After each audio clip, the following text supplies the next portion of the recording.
Kimbok Walmbok. Ba Muda Abamaje Hiobi. Kimbok Walmbok. Ba Muda Abamaje Hiobi. Mutamu.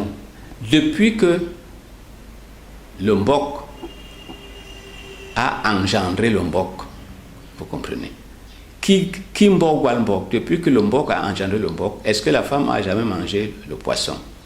Bon, la deuxième partie de la phrase, ce n'est pas ça qui nous intéresse, ce qui est relatif à la femme, comme interdit ou ceci ou cela. Mais c'est la première partie. Kimbok Walmbok. Alors, là, il y a comme une création autogène. C'est-à-dire que le Mbok s'est créé lui-même. Alors, en le disant, est-ce qu'on a défini le Mbok? Non. Ça demeure un mystère. Quel est cet être qui s'est créé lui-même? Alors, cet être porte des noms différents selon les langues. Dans l'ancienne Égypte, dans l'ancien égyptien, c'est le dieu Atum. Le dieu Atum, qui au départ était tout seul. Et son nom, le radical, son nom signifie à la fois être et ne pas être. Alors le dieu Atum, il était tout seul. Et par divers procédés, il a engendré d'autres créatures. Il a engendré notamment 8 autres dieux pour constituer une congrégation de 9 dieux qu'on appelle généralement dans la littérature égyptologique les Néades.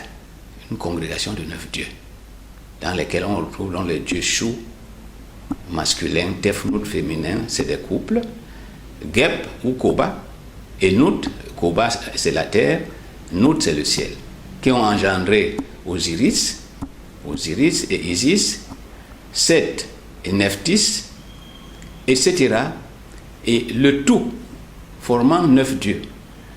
Donc, l'engendrement de Mbok par lui-même est un mystère. C'est un mystère. Les Bassa sont venus de loin, comme on les appelle Bangabon Bajob. Mais je vais prendre ici en Égypte, là où ils sont quittés pour venir. C'est Mbelek que j'ai quitté là. Il était le frère cadet de Moïse. Mbelek était le frère cadet de Moïse. Quand ils ont eu des problèmes avec Pharaon, Moïse est parti vers Asanaga, ou comme on peut appeler l'homme Kobara. Il est parti vers l'homme Kobara. Et son jeune frère, quand Pharaon est parti pour suivre les Israélites qui étaient avec Moïse, Mbelek lui nous a pris. Il a pris sa part pour nous amener à travers Nil qui peut avoir autour de 6500 km. Il a commencé à sillonner toute l'Afrique.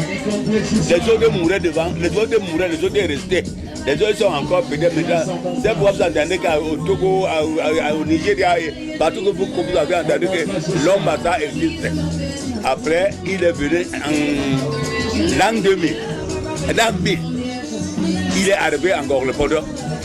Gorlepondor que la grotte sacrée là. Bon, mais les autres appellent ça autrement. Les bons là appellent ça autrement. C'est pas son appellation ici. C'est un Gorlepondor. Donc c'est là qu'il est venu chez les bâtiments vers la Tanaka. Alors il a fait 200 ans, 2 à 300 ans pour qu'il les reconstitue. Qui les a amenés, qui était chef, c'est Nanga, qui les a amenés en Gorlepondor. Bon, ils se sont reproduits, ils ont multiplié après, avant de se disloquer, de repartir dans tous les Cameroun. Actuellement, l'homme a sailli dans tous les Cameroun. Ce que les Bassa, dans le Mbok Bassa, appellent Nkoranton. Nkoranton, littéralement, c'est la canne tordue. C'est la canne tordue. Bon, ou le sceptre ondulé. J'ai été surpris dans mes recherches, lorsque j'étais encore en France, dans mes recherches en égyptologie, de découvrir que les Égyptiens anciens avaient une canne qui portait ce nom-là. C'est-à-dire que, du moins tel que les égyptologues traduisent, le nom de ce sceptre, c'est Djam, en égyptien ancien. Mais c'est la canne tordue. Ils ont une autre canne appelée was, qui est le sceptre fourchu. Alors le was a comme répondant chez les Bassa du Cameroun la fourchette was. Voyez, le sceptre fourchu, c'est une canne, donc fourchu, et en Bassa, was. En égyptien, c'est was. Le sceptre tordu, ondulé, jam en égyptien ancien, en Bassa, c'est un coranton.